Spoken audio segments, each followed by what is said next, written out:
Number 2, इस बीच में अगर किसी को पता चल जाए कि मेरा गुरु सही नहीं है, इसको भगवत प्राप्ति नहीं हुई है, हमने समझ लिया, हम भोले भाले थे तो हमारे बाप भी गए कान फुकाने, हम भी चले गए, हमारे पति देव गए तो हम भी चले गए, इत्यादि बहुत से कारण ऐसे भी होते हैं कि भाई जबरदस्ती चलो तो मंत्र ले लो गुरु जी से। जो मंत्र नहीं लेता उसके हाथ का पानी नहीं पीना चाहिए। ये वही गुरु लोग प्रोपेगेंडा करके कानों में दिमाग में भर देते हैं आप लोगों को। तो ऐसे किसी कारण से, भोलेपन से, अजीब अल्पज्ञ तो ही है, कौन शास्त्र वेद जानता है कि महापुरुष की पहचान किसी को मालूम है। अगर ऐसा कहीं गलत गुरु बना लिया है तो लड़ाई झगड़ा न करो उससे, चुपचाप अलग हो जाओ, उदासीन हो जाओ, न उससे प्यार न खार। ये ध्यान रखना संसार में कहीं द्वेष न होने पाए।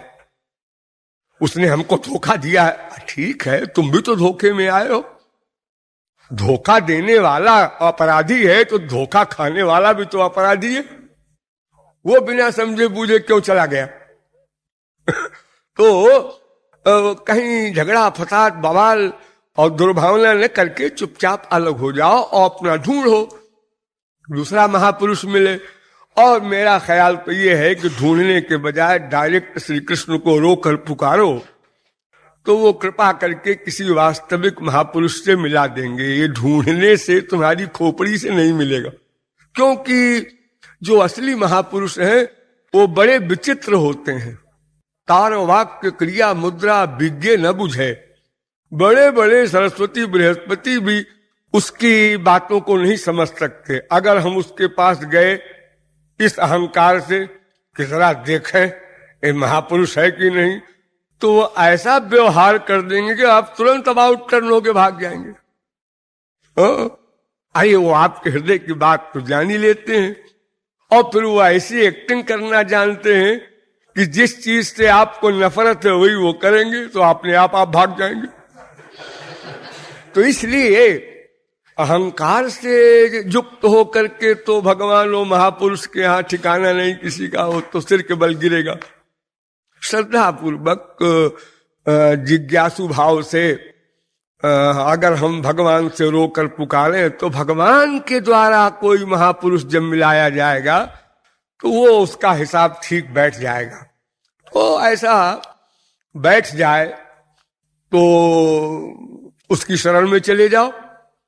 और जब किसी महापुरुष की शरण में जाने पर तुम्हें लाभ प्रत्यक्ष दिखे, इस पॉइंट को नोट करो, प्रत्यक्ष लाभ दिखे। हाँ, हमें तत्व ज्ञान हुआ, हम नहीं जानते थे, ये सब बातें समझा, भगवान में मन लगने लगा, अब संसार से मन हटने लगा। ये सत्संग करते करते जब ये सब फीलिंग आपको हो तो अब पक्की मुहर लग गई कि हमारा गुरु वास्तव में प्रैक्टिकल मैन है। देखो, हमको पता ही नहीं चला, इतना समय निकल गया, भगवत विषय में इतना समय हम दे सकेंगे इस जीवन में ये कल्पना भी नहीं कर सकते थे। हम तो आधा घंटा बोर हो जाते हैं, घर में बैठते हैं तो आधा घंटा भजन नहीं कर सकते। तो अगर दूसरा महापुरुष हमको मिल जाता है और दोनों महापुरुष हैं, तो भी जिस महापुरुष के द्वारा आप साधना प्रारंभ करके चल रहे हैं केवल उसी के पास जाइए और महापुरुष के पास न जाइए, क्योंकि सारे महापुरुषों का अपना अलग अलग तरीका होता है।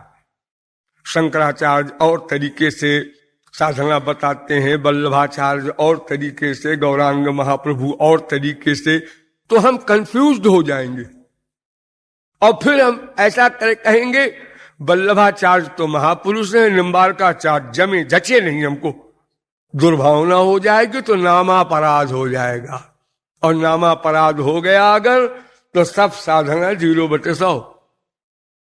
इसलिए अगर किसी को वास्तविक महापुरुष मिल जाए और उससे लाभ हो रहा है तो केवल उसी के निर्देश में वो चले और कहीं न जाए, न कोई संबंध रखे। कुछ लोगों को बीमारी होती है, इस मंदिर में जिस जिस का लेक्चर होगा सबका सुनेंगे। अब उसमें कूड़ा कबाड़ा गधे अंगड़ खंगड़ सभी बोलने आते हैं मंदिर में, और सबका सुनने जा रहे हैं, और सुन सुन के हे बेवकूफ कुछ नहीं जानता। तो तुम सुन करके गाली देने गए थे वहां? जब तुमने समझ लिया क्या करना है, तो अब सुनने क्या जा रहे हो? अब तो करो, साधना करो, उससे लाभ होगा। सुनना तो मक्कारी है, समझ लेने के बाद। समझने के पहले सुनना आवश्यक है, ठीक है, लेकिन समझ लेने के बाद तुम जाओ सुनने, तो जो वास्तविक महापुरुष नहीं होगा वो ठीक ठीक बता ही नहीं सकता, गड़बड़ करेगा वो जगह जगह। और जो गड़बड़ सुनोगे तो चूंकि तुमने ठीक ठीक समझा है, इसलिए तुम्हारी दुर्भावना होगी उसके प्रति, और दुर्भावना हुई तो तुम्हारा नुकसान हो गया। वो तो जो है सो है, तुम अपना नुकसान क्यों करते हो? इसलिए ये भाग दौड़ रस्म रिवाजी प्रोफेशनल जो हम लोग क्या करते हैं तमाम जीवन भर, जो ही पंडित जी आए, जो ही बाबा जी आए, नमस्ते नमस्ते, हाँ पंडित जी बोलिए बोलिए, बोले वाह वाह वाह, ये जोकरी जो हम लोग करते हैं, तो करते करते जीवन बीत गया, एक नहीं अनंत, इससे कुछ मिला नहीं, और अपराध कमाते जा रहे हैं। इसलिए आपके गुरु ने जो तत्व ज्ञान करा दिया है और जो साधना बता दी है, बस उसी को कीजिए। आप कहीं भाग दौड़ न कीजिए, घर के कमरे में बैठ करके साधना कीजिए, जहां भी हो साधना कीजिए, सब टाइम साधना, प्रैक्टिकल साधना में लगाइए। और अगर कोई बात कभी भूल गई हो, न समझ में आई हो, अपने गुरु से पूछिए, यहां वहां न भागिए, नहीं तो संशय पैदा करा देंगे लोग, और संशयात्मा विनश्यत, संशय हुआ कि जीव का पतन हुआ। इसलिए यद्यपि शास्त्रों में ऐसा सिद्धांत है कि आप 50 गुरु चेंज कर सकते हैं, वास्तविक महापुरुष अगर आपको 10 मिल गए, तो आपने एक महापुरुष को छोड़ा, दूसरे महापुरुष को पकड़ा, तीसरे महापुरुष को पकड़ा, लेकिन दुर्भावना कहीं न होने पाए, ये शर्त है, तो आप 1000 गुरु कर सकते हैं, कोई प्रतिबंध नहीं है। लेकिन अगर दुर्भावना एक किसी गुरु के महापुरुष के प्रति हो गई, तो नामापराध हो गया, फिर आप उस अपराध में पकड़ लिए गए, फिर भगवान की प्रीति आप नहीं पा सकते, चाहे दिन रात आंसू बहाया करें। भगवान को चिढ़ है, सबसे बड़ी चिढ़ यही है, हमारे जन के प्रति तुमने दुर्भावना किया और हमारे बनना चाहते हो। वो तो हमारे प्राण हैं, मेरे संत, मेरे जन, उनकी सेवा से ही तो मैं प्रसन्न होता हूं, और तुम उन्हीं के खिलाफ सोच रहे हो और मेरा कीर्तन भी करते हो साथ में। तो इसलिए हम वास्तविक महापुरुष को महापुरुष मानकर गुरु बनावे, माने मन से, और वही व्यवहार भी करें और साधना करें उसकी बताई हुई। जहां गड़बड़ हो उसी से पूछें, और अन्यत्र सब जगह सुंदर भावना से दूर से नमस्कार रखें, उनके संपर्क में न जाएं। वो महापुरुष है कि नहीं, एक तो ये डाउट, और अगर है भी और उनका तरीका कोई और है, और उस तरीके से हम साधना करना चाहें, तो फिर 4 दिन इधर जाएं, 4 दिन उधर जाएं, 4 दिन उधर जाएं, तो बस इसी में हमारा जीवन समाप्त हो जाएगा। हम क्या पा सकेंगे? और अगर कोई एक महापुरुष को छोड़कर दूसरे महापुरुष की शरणागति स्वीकार करता है, तो ये न सोचे कि पहला महापुरुष नाराज हो जाएगा। अगर वो महापुरुष है सचमुच, तो कभी नाराज नहीं होगा। महापुरुष तो केवल ये चाहता है कि प्रत्येक जीव मेरे श्याम सुंदर से प्यार करे, वो मेरे पास आके करें या मुझको गाली दे के करें, इसमें भी मैं खुश हूं। ये मेरे प्राण वल्लभ से प्यार करें, हर महापुरुष, वास्तविक महापुरुष ये चाहता है। ये तो बाजारू जो व्यापारी हैं, वहां चले गए हैं, तुम्हारे गुरु के पास कमी थी, ये गाली गलौज और तुमको सांप दे देंगे, ऐसे बोलते हैं। इनको तो चप्पल से पिटाई हो तब हमारे संसार में बंद होगा पाखंड। ये जो इतनी बड़ी मक्कारी करते हैं ये लोग, डराते हैं शिष्यों को, तुमने गुरु का अपमान किया है, ऐसे बोलते। तो डरना नहीं है इन सब बातों से। हाँ, किसी की निंदा बुराई और दुर्भावना इससे अलग रहिए। अपने मन को वहां से हटा के जिस गुरु से अधिक लाभ मिल रहा है वहां लगा दीजिए और अपने लक्ष्य पर चलते जाइए। ना कोई गुरु रुष्ट होगा, और अगर गुरु नहीं है वो पाखंडी है तो रुष्ट हो, अपना सर फोड़ ले, आपका क्या बिगाड़ेगा। आप तो उस महाशक्ति के शरण में जिसके लिए दुर्भाषा वगैरह ने हार मानी है अम्बरीश के लिए, इसलिए आपको डरने की आवश्यकता नहीं है। तो इस प्रकार से गुरु संबंध बना करके जब हम साधना करते करते अंतःकरण शुद्धि की अवस्था प्राप्त कर लेते हैं तब वही गुरु हमको दीक्षा देता है। अब दीक्षा का नंबर आया। जैसे आपके घर में आप सब फिटिंग कर लीजिए, बिजली की तार की, बल्ब लगा लीजिए, सब ठीक ठाक कर लीजिए, इसके बाद पावर हाउस बोलेगा सब फिटिंग हो गई आपके घर में, हाँ साहब हो गई। अच्छा, उसने अपने पावर हाउस से तार जोड़ा और इमीडिएटली सारे घर में लाइट हो गई, पंखे चलने लगे, एसी चलने लगा। 1 सेकंड में 1,86,000 मील तक वर्क शुरू हो गया। तो ये पावर हाउस के पावर देने के बाद फिर करना नहीं है, कुछ करना तो खत्म हो गया अंतःकरण शुद्धि पर ही। अब उसे करना धरना नहीं है, अब तो रस पाना है। दीक्षा का मतलब पका पकाया दे दिया, स्पिरिचुअल हैप्पीनेस, वो दिव्य आनंद तो वो मिल गया। तो अब वो छीनने का सवाल नहीं, न उसको बनाए रखने के लिए मेहनत करना है। अरे वो तो हटाओ तो नहीं हटेगा। अब तुम साधना करो, किसी प्रकार निकल जाए हमारी खोपड़ी से श्याम सुंदर असंभव है श्याम सुंदर भी नहीं निकल सकते, तो आप क्या निकालेंगे।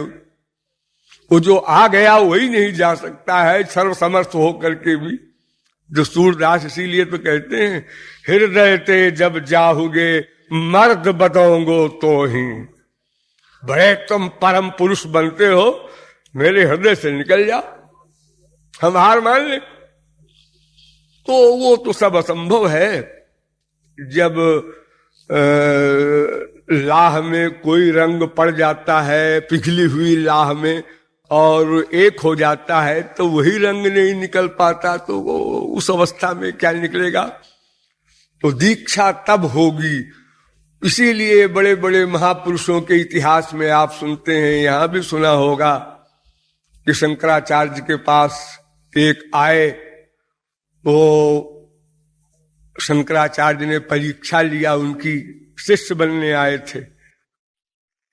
भंगिन से कहा कि कूड़ा का जो तुम्हारा टोकरा है पंडित जी के सिर पर छोड़ देना, मेरे पास जो आएंगे। छोड़ दिया। हाँ, पंडित जी ने गाली गलौज मार पीट पे उतर आए। शंकराचार्य ने कहा कि पंडित जी आप तो लोगों को खाने दौड़ते हैं, मेरे शिष्य बनेंगे, भाग जाओ, जाओ भक्ति करो, अंतःकरण शुद्ध करो। 1 साल भजन करके तैयारी करके आए, तो दूसरी बार भी परीक्षा लिया शंकराचार्य ने। उसी भंगिन से कहा कि झाड़ू लगाते लगाते पंडित जी के पैर में छुआ देना झाड़ू। अब भंगिन का झाड़ू छू गया पैर में, तो पंडित जी लाल पीले तो हुए, लेकिन याद थी कि पिछली बार हम फेल हो गए इसी कारण, तो आपकी गाली गलौज नहीं करेंगे। हाँ, लेकिन शंकराचार्य तो अंतर्यामी थे, वो जान गए। उन्होंने कहा कि अभी काटने तो नहीं दौड़ते, गुर्राते हो। तीसरी बार फिर परीक्षा लिया। तो अब देखिए कि जब तक अंतःकरण शुद्धि न हो जाएगी तब तक कोई महापुरुष वो दीक्षा दे कैसे? आप लोग एक बात समझ लीजिए, ये स्पिरिचुअल प्रेम जो होता है उसमें इतनी पावर होती है कि अगर कोई बिना अधिकारी बने किसी को दे भी दे जबरदस्ती, तो आपका शरीर फट के चूर चूर हो जाए, आप सह नहीं सकते।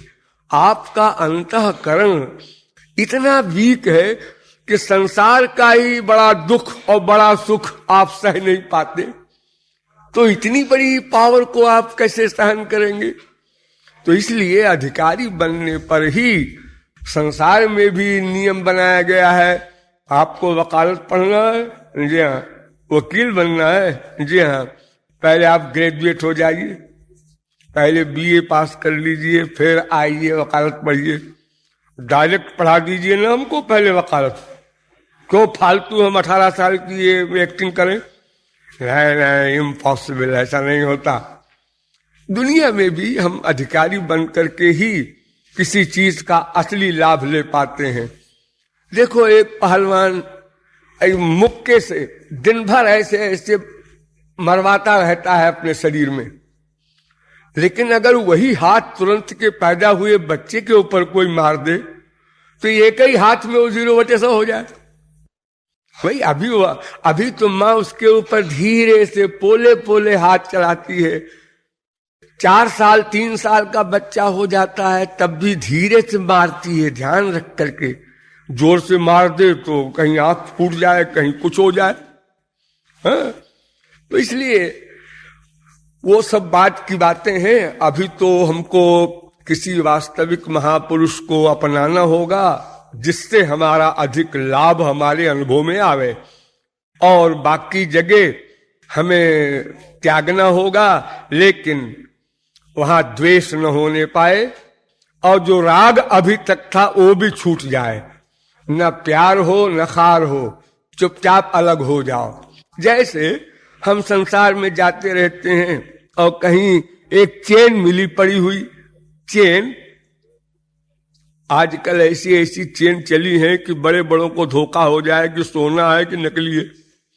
कम से कम मैं तो 0/100 हूं इस मामले में। अब आपने देखा है सोने की चेन है, वो आपकी सहेली ने आपके सखाने का, अरे रे रे तो 2 रुपए के हो। अच्छा, अब आप तो लापरवाही, आप लड़ते नहीं उस चेन से, अलग हो। मैं समझा सोना है, तो मैंने समझा है महापुरुष है, इसलिए 1 साल 2 साल 10 साल 50 साल सत्संग उसका किया। अब मालूम हो गया या इससे बड़ी चीज हमको कहीं मिल गई तो अब उससे अलग हो गए। चुपचाप अलग हो जाओ, लड़ाई झगड़ा दुर्भावना ये सब न हो। इस प्रकार अलग होते जाओ, चाहे 100 गुरु बनाओ, और बनाना पड़ेगा। अभी क्या हुआ है, एक जन्म में भगवत प्राप्ति नहीं हुई, फिर आप पैदा हुए फिर गुरु बनाएंगे। अनंत गुरु बना चुका है, कोई ठेका नहीं है, कोई लिखा पढ़ी थोड़ी है। ये फिजिकल ब्याह नहीं है कि एक पति हो चुका तो हो चुका। अब आजकल तो 1000 पति भी होने लगे, कल तलाक होने लगा। लेकिन ये कोई सिद्धांत भगवान का नहीं है। अनंत जन्म में हमने भगवान के पाने के लिए सोचा ही होगा, गुरु भी बनाए होंगे, लेकिन या तो वो गुरु सही नहीं था या तो फिर हम सही नहीं थे, ठीक उसकी आज्ञा मान के साधना नहीं थी। 2 में कहीं गड़बड़ है, वरना तो हमारा काम बन गया होता। इसलिए ये गुरु शिष्य के विषय में थोड़ी सी बात समझने की है, और विशेष फिर कभी